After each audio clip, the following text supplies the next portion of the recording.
Phrasal verbs with get up, meaning to rise from bed or from a seated position.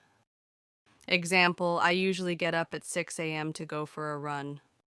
Get over, meaning to recover from something, like an illness, heartbreak, or shock. Example, it took her months to get over the flu.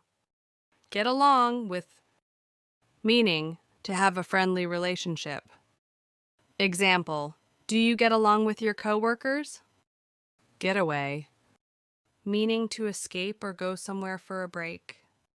Example, let's get away this weekend and relax. Get by, meaning to manage or survive, especially with difficulty. Example, we don't earn much, but we get by. Get across, meaning to successfully communicate or explain something. Example, he tried to get his point across, but no one listened. Get back, meaning to return to a place. Example, when did you get back from vacation? Get rid of, meaning to throw away or eliminate something. Example, you should get rid of those old shoes.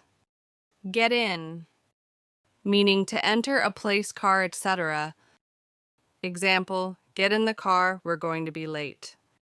Get on with, meaning to continue doing something, especially work. Example, stop talking and get on with your homework.